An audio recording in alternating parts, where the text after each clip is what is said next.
You know, when you have a show about gratitude, you've got to be grateful for your sponsors. And in our life of gratitude, you know, we all have guides. Somebody that guided us through our lives, that made us appreciate those things that we have. And that's why I'm so delighted and so grateful for our sponsor, Life Guides. Life Guides is a peer-to-peer community that helps people navigate through their day-to-day stressors by providing a place of empathy, listening, wisdom, and support with a guide who has walked in your shoes, experiencing the same challenge or life experience as you. A true life guide. And because you're listening to our gratitude podcast, if you go to their website, lifeguides.com/schedule a demo and add the code HEALTHY2021. The code is HEALTHY2021 in the free text box. You'll get 2 months of their services for free. 2 months for free. So sign up, show your team you care, get a life guide, be grateful for those guides in your life, as I am grateful for our sponsor, Life Guides.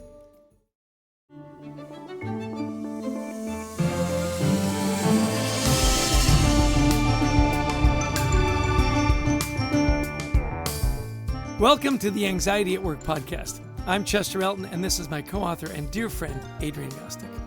Hi, everybody.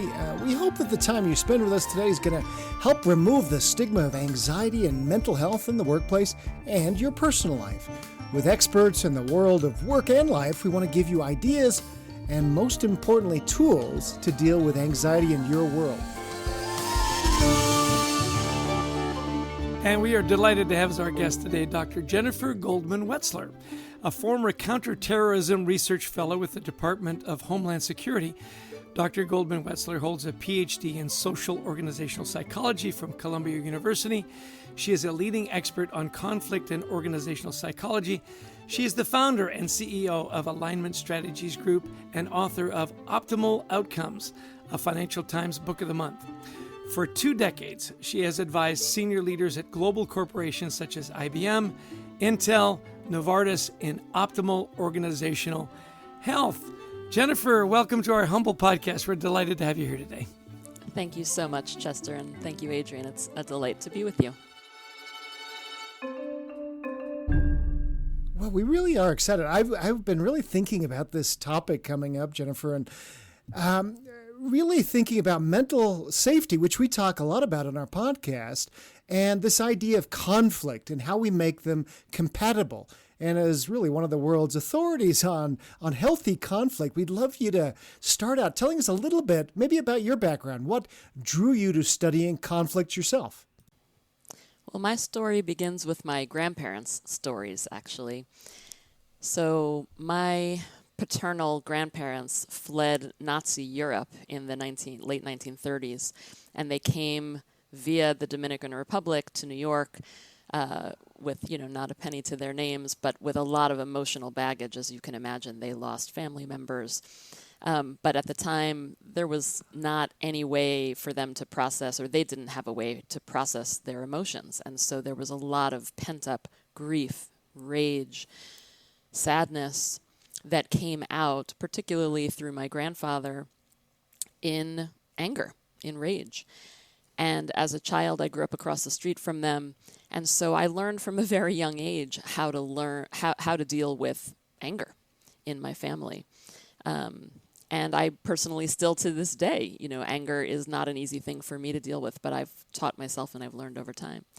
On the other side of my family was my grandma Florence, who was the family conflict whisperer. And she, just by her presence and just by the sound of her voice, was able to calm down any fighting that would occur. So we would every Sunday drive to my aunt and uncle's house from the Bronx, where we lived, to Connecticut. And Grandma Florence would sit in between me and my brother in the back seat. And there would be fighting going every which way in that car. And just by Grandma Florence saying, "Shah, Shah," her little Yiddishism, Yeah. she would calm everyone down. And so I think it was really learning how to deal with that anger as a kid, and also having this model of the conflict whisperer of Grandma Florence that enabled me to naturally play that conflict whisperer role as an adult for my family, for my friends, and ultimately for my clients, or with my clients. When you think about that, we're so glad that you became the conflict whisperer and not just angry, all the time, right? Well, it's a little bit of both, right? There's some paradox there. Right. I'll tell you, though, it is interesting family history, how important that is. What environment did you grow up in? And how did it impact you? In your book and concepts you teach, you talk about the conflict loop and how you can get stuck in a loop. How does that, getting stuck in that loop, how does that drive anxiety in the workplace and with teammates? Well, the way the conflict loop works is that it's made up of 2 or more conflict habits. So conflict habits are things like we blame other people, or some of us shut down or avoid other people, avoid conflict with other people. Others of us, we blame and shame ourselves. And finally, the 4th conflict habit is that some of us relentlessly seek to collaborate with other people, even when those people have shown themselves to be unwilling to collaborate or cooperate with us. And so we try and we try, we blame others, we hope that that's going to help us win the conflict. We shut down, hoping to avoid, but of course what happens over time is that conflict tends to just bubble up underneath the surface, and then it explodes when we least expect or want it to.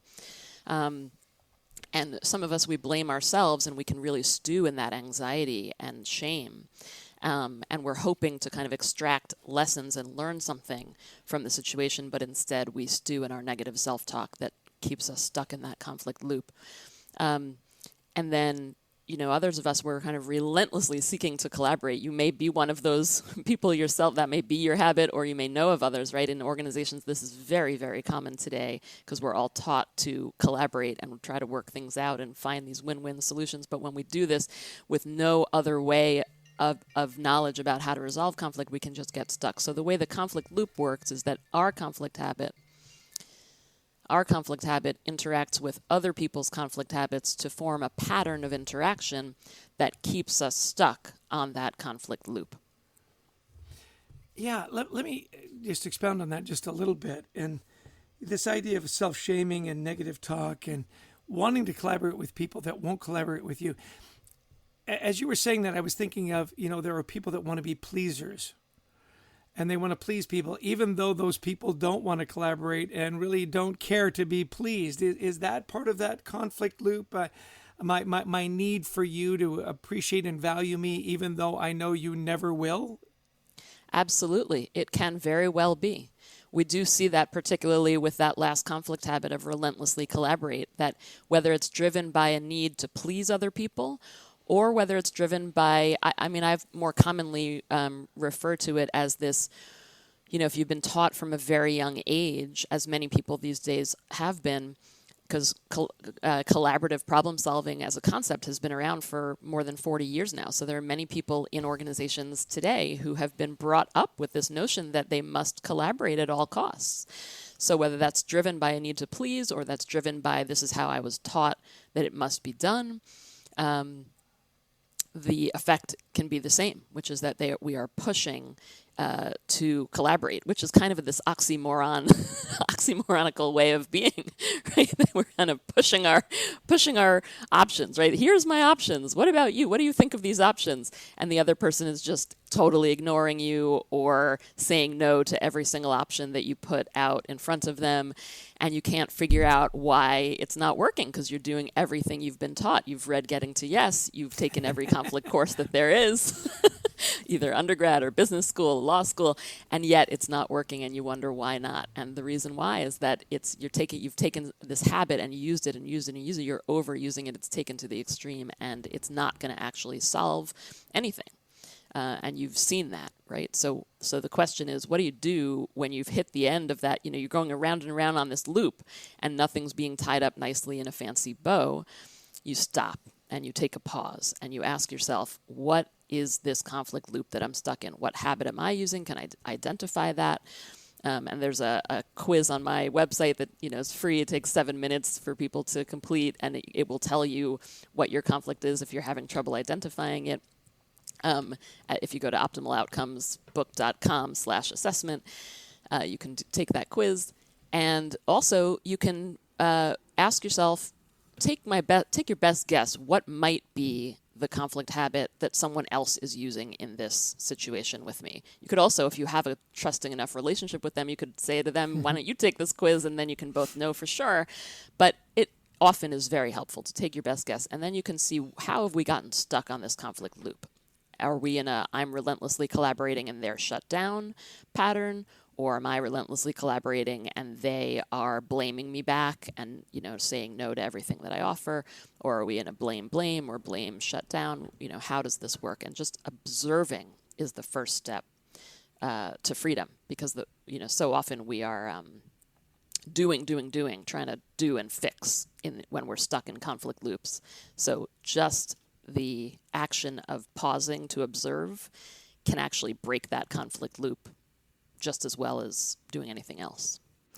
Well, it's just so fascinating. And we hear this, our work is down in the trenches with managers and their teams, and we often hear something like you're talking about. It's I would like to collaborate more, but things just get bogged down, and I don't think sometimes that people realize that they are in these loops, and that's why things are bogging down. So tell us once again, Jennifer, where people can find you, your work, and where you would point them, and then I have a bit of a follow-up for you. Sure.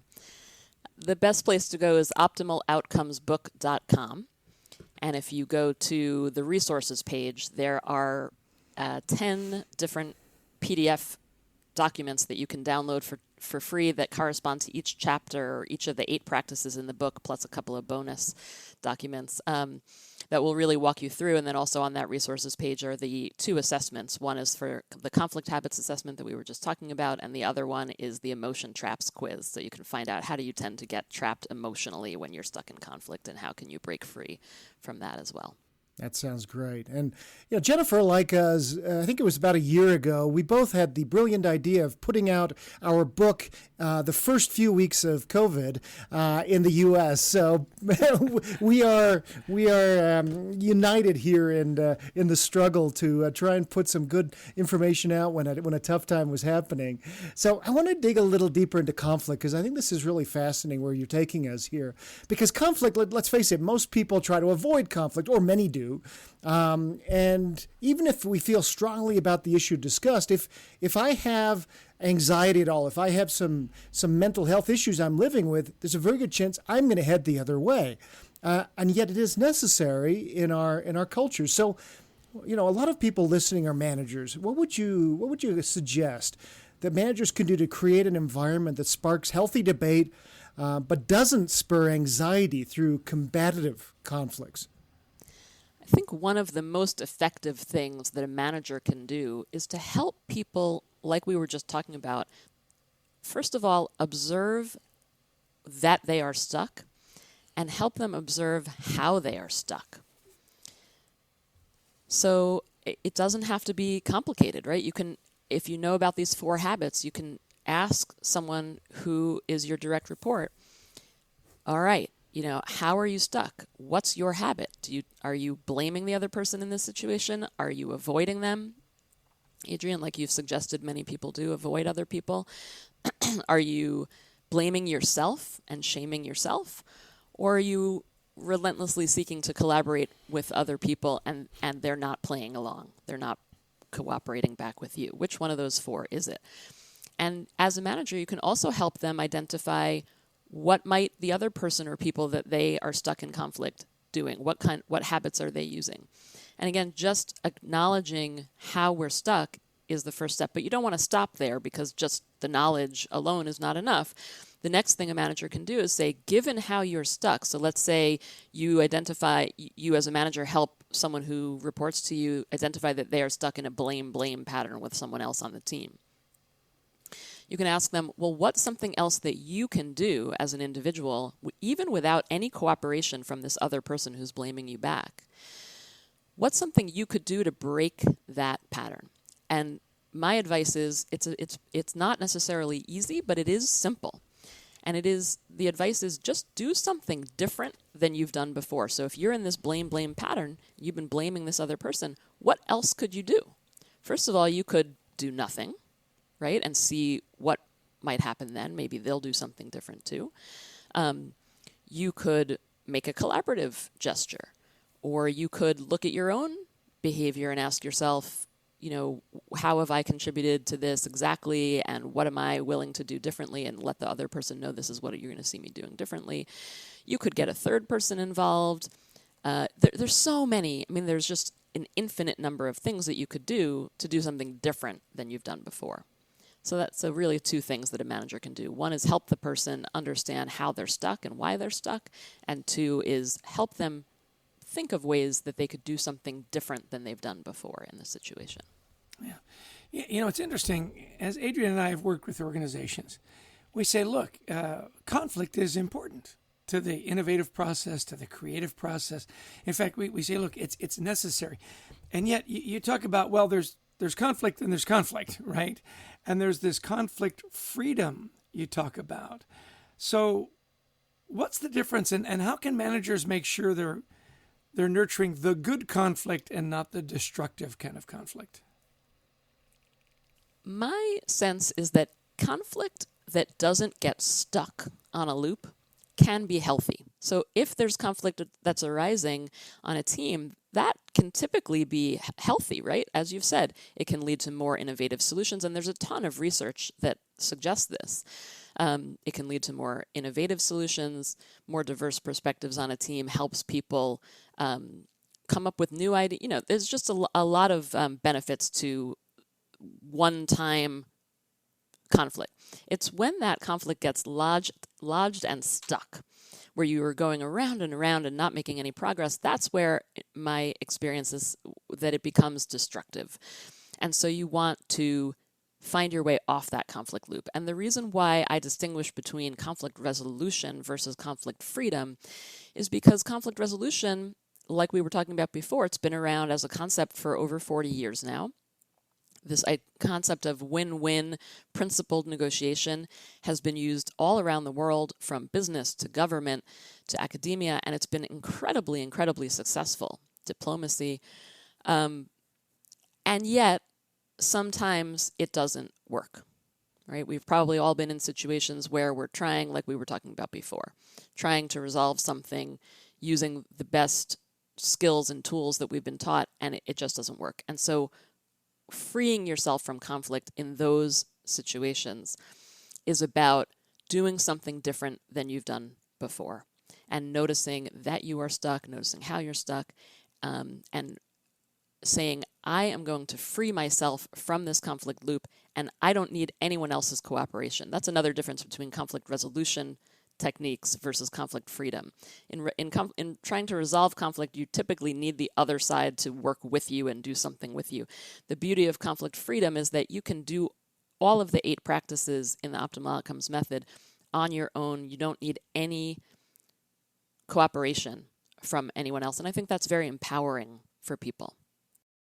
Yeah, I love that idea. Yeah, we don't need others to break us out of this loop.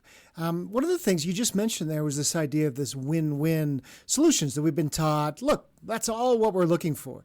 In your book, Optimal Outcomes, you push that a little bit and say, sometimes, it's pretty obvious what the right idea is. One of our leaders that we work with a lot is a guy named Mark Beck, who used to be one of the senior executives at Danaher, and then CEO of Geldwin, and now runs his own firms. And one of the things he tells me is, as we begin debates, he says, you want to get people debating, you want to get them involved.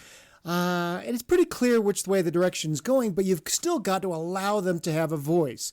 And at the end, he says, I try to say something like, hey, this has been a great discussion. Smart people could go either way. I feel like we need to go in this direction. So it's obvious you have to make a decision. So any advice you can give managers on helping people feel a little bit more comfortable when they're not the winner? Helping people feel more comfortable when they're not the winner. I mean, I think, it's funny. I thought you were going to ask a different question about that, because what you're describing is a great example of someone, the client that you're talking about has learned how to free himself from this relentlessly collaborate loop that he might have been on in the past. Maybe it's possible. It sounds from what you're describing like he might have learned from experiences where you can go around and around and around trying to come up with options, and nobody ever makes a final decision. And so it sounds to me, in my language, what he did is that he broke that conflict loop and he began to free himself and others from it by making a completely different move, which was just to be direct and say, okay, here's what we're going to do. I took all of your input in. Thank you for the input. And now I, as the head of this division or head of this company, I'm going to make this decision, and here's the decision, and I'm going to let you all know, and now we all need to get aligned around the decision and communicate it down through the organization or whatever it is. That's a great conflict-freeing move that he made to help his organization not get stuck in this paralyzing non-decision-making mode. So I don't know exactly how helping, what that has to do exactly with win-win, but maybe what you're suggesting is if the old paradigm in his organization was we must always come up with win-win solutions, the new paradigm is actually our main goal right now is to make decisions. And we need to make those effectively, and we also need to make them efficiently. And so what that means is that sometimes we're going to debate until we all are bought in, and other times we're going to have to put the priority on efficiency, and we're going to have to move quickly, and that means that we're going to identify one decision maker, and that decision maker is going to gather all the people's input and then make the decision. So I think it's great. That's a great example of somebody who has learned how to act differently from what the general culture of the organization has in the past perhaps told him what to do. Yeah, I like where you're going there, because you're right. I mean, in some organizations, it's all about, no, I'm the boss. I get, I make the decisions. In others, in a way, it becomes so, diplomatic. We want to get everybody on board before we move forward. And it's extremely paralyzing in some cases to make a decision. I think you're right. What Mark there has found is the best of both worlds. It's not, the old world that he came from was, no, I make the decision, I'm the boss. He came to an environment where they're used to, I'm going to have ruffled feathers if I don't get my way. He found a way to listen and still be decisive and be direct, which I think is terrific there. Yeah, that's a great explanation. Yes, absolutely. It's also really important. It gets back to this idea of stopping to observe how are we stuck? And every organization has its own footprint in that way, right? So the one you're describing might have been stuck in we go around and around in circles. Other organizations have the opposite problem.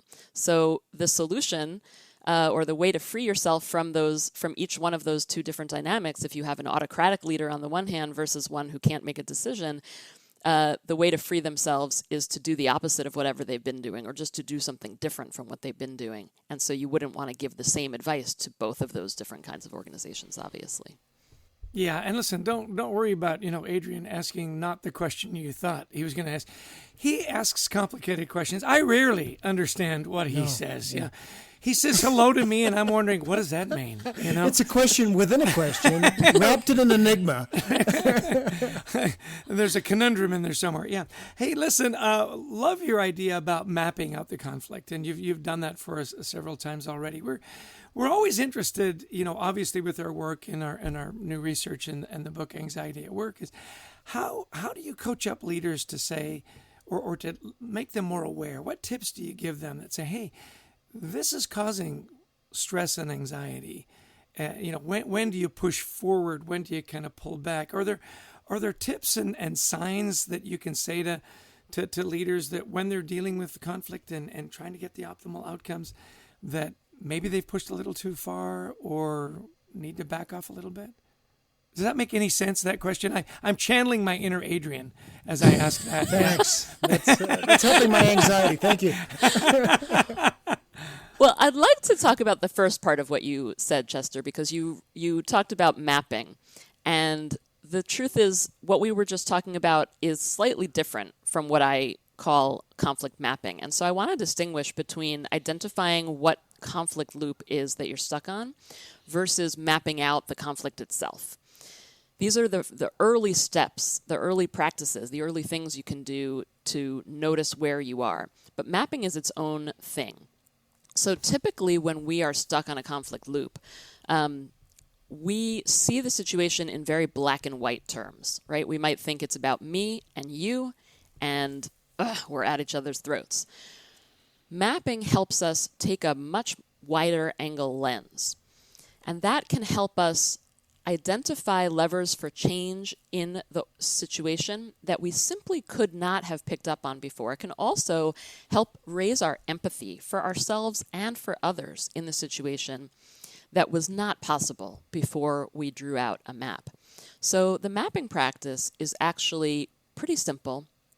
You want to just take out a blank piece of paper or on a blank screen and put down the names of the people involved in your situation. Typically, people will put a couple of names or maybe a handful. The next step is to encourage yourself to put more groups, more people down on that map. Who else is either influencing the situation or influenced by the situation? What other factors?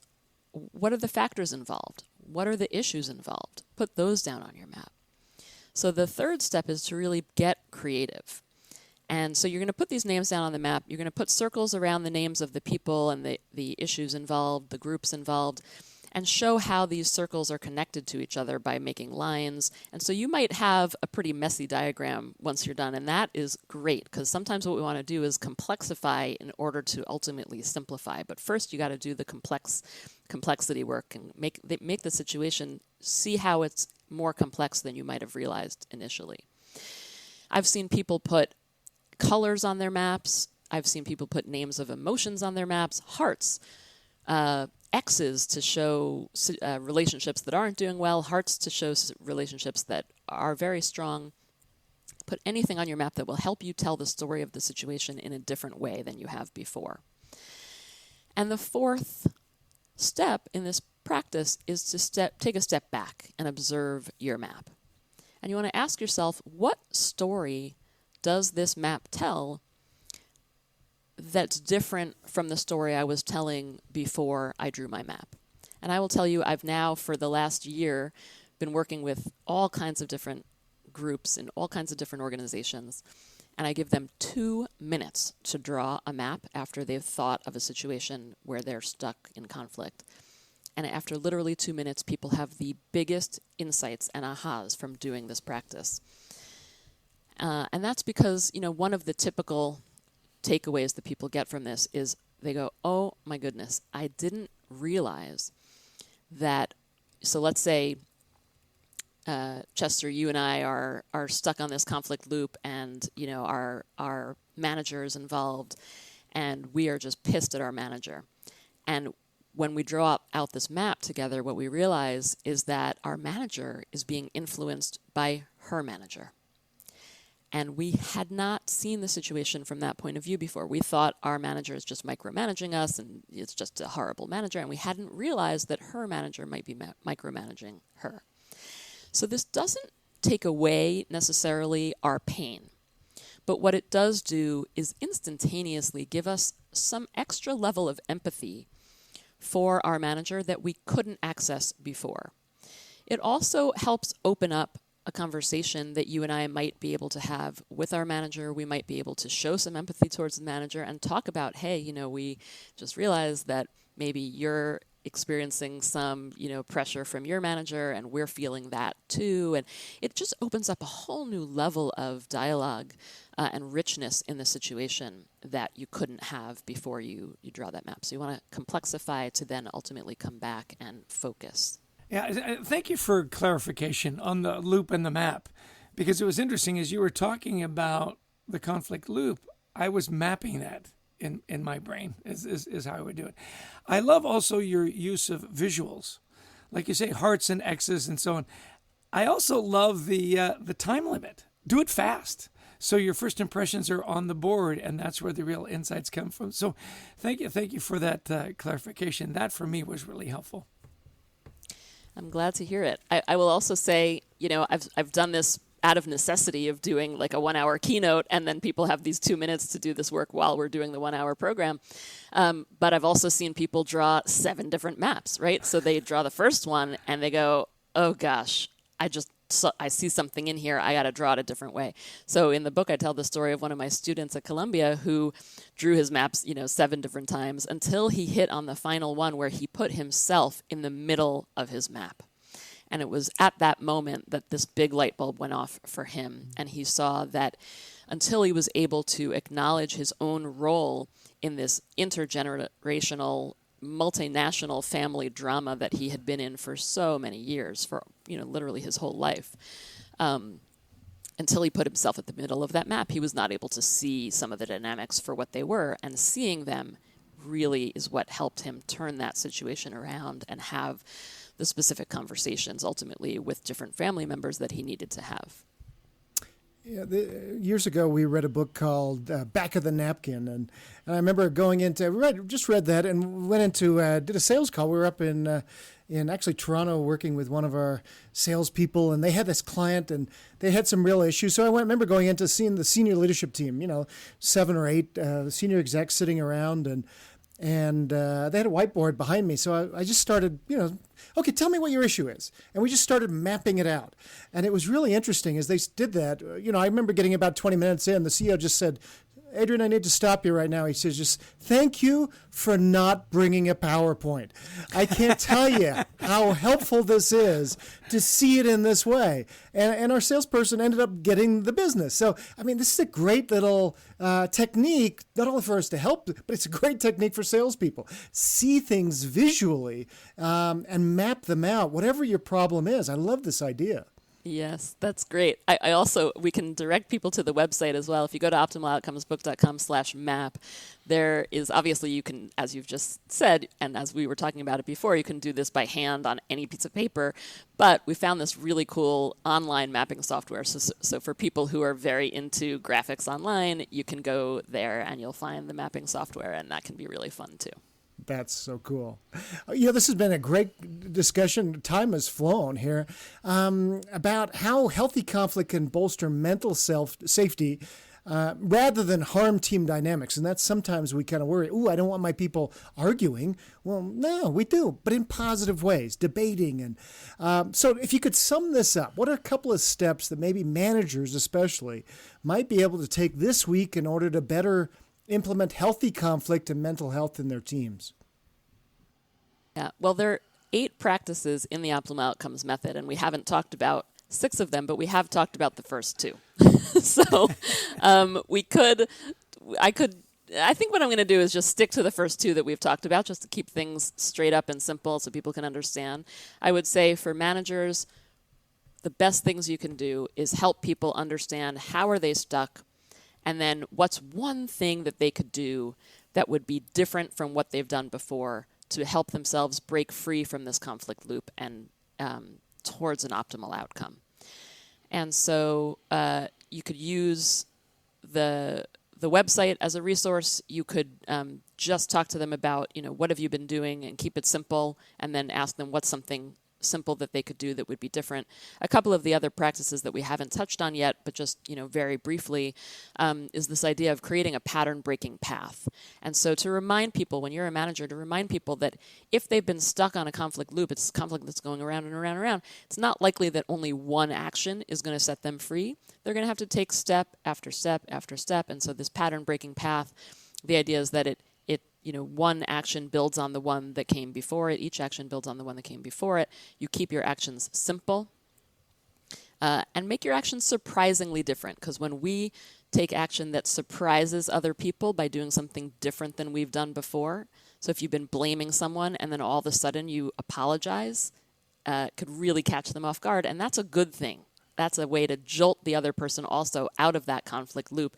And you might be also usually happily surprised at how they'll respond in kind. There's this, again, a lot of research has said the idea of reciprocity is often in play in conflict and negotiation situations. So you apologize, other people will more typically respond in kind. So you want to take the lead. So that's just another idea in the book about how you as a manager could help other people. Remember, it's not just one not just one action, but it's going to be a set of actions. But keep them simple. You don't want to be creating more complexity in a situation that's already pretty complex typically. So keep your actions simple, surprisingly different, and make sure one action builds on the next. Yeah, this is all part of the method to our madness, Jen. See, if you'd mapped it all out, people wouldn't have an excuse to buy your book. We want people to buy your book, Optimal Outcomes, and your website. Give us your website one more time, because this kind of thing, Adrian and I are both convinced that if you can resolve these conflicts, if you can really look for optimal outcomes, anxiety levels come down, stress comes down. It's a safe place to debate, and you've got some wonderful tools. So one more time, give us your website. It's optimaloutcomesbook.com. Excellent. Well, thank you. Dr. Jennifer Goldman Wetzler has been our guest, and this has just been really fascinating. Some great takeaways on how we build a mentally healthy culture where we still can debate and come up with the best decisions for our organization. So Jennifer, again, thank you so much for coming and being with us today.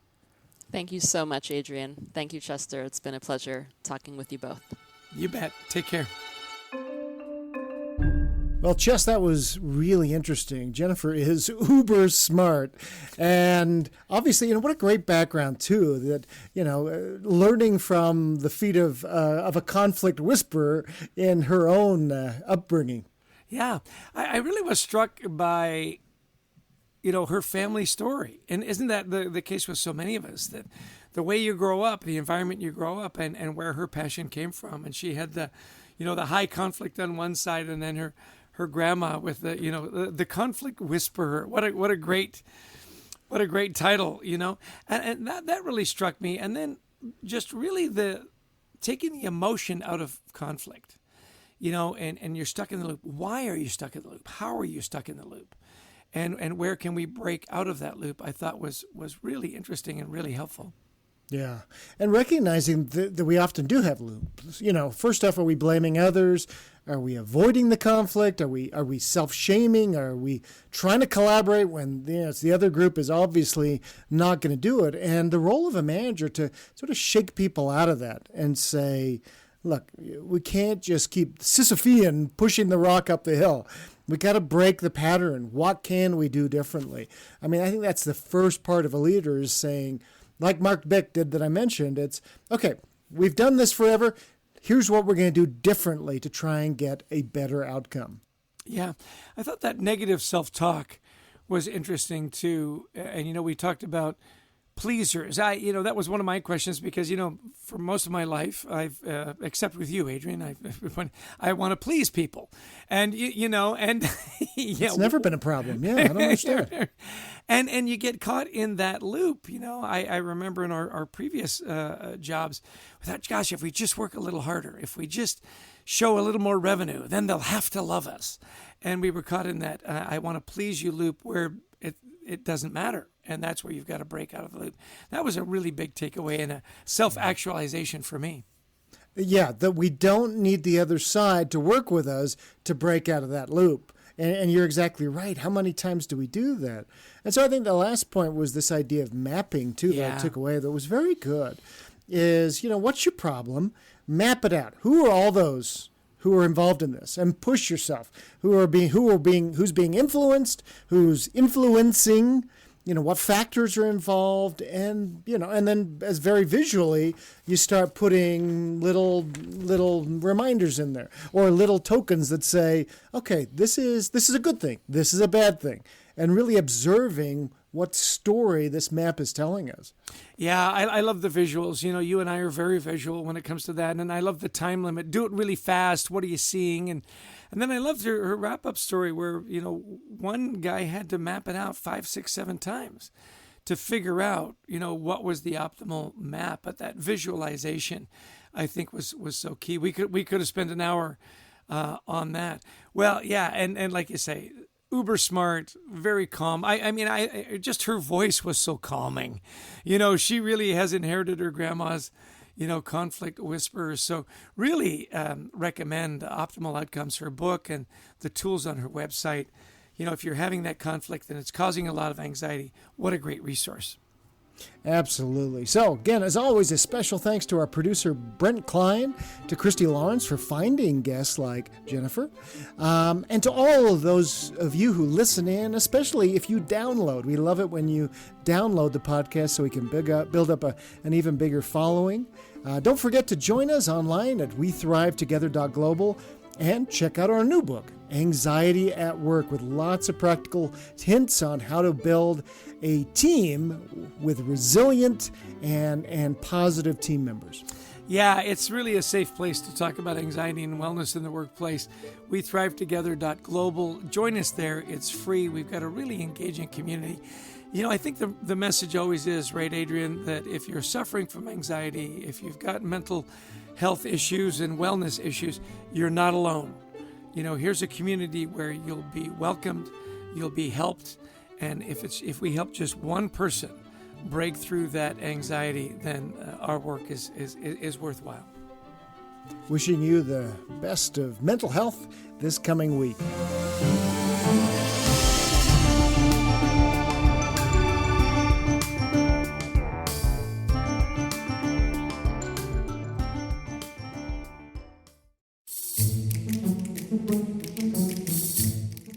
We need people around us that can guide us through tough times, can guide us through anxiety, stress, especially at work. And that's why I'm so excited to welcome our sponsor to the show, Life Guides. Life Guides is a peer-to-peer community that helps people navigate through their day-to-day stressors by providing a place of empathy, listening, wisdom, and support with a guide who has walked in your shoes, experiencing the same challenge or life experience as you. When we are anxious, we need help. We need a guide, and that's what Life Guides does. So, to offer your team this service and show that you care, all you got to do is go to lifeguides.com/schedule a demo and add the code HEALTHY2021 into the text box, and you'll get 2 months of their free service. Think about it, 2 months to have a life guide to walk you through anxiety in life and anxiety at work. So excited to welcome them to our podcast. Remember, it's lifeguides.com/schedule a demo, and in the text box, all you got to do is put in Healthy 2021. Thank you, Life Guides.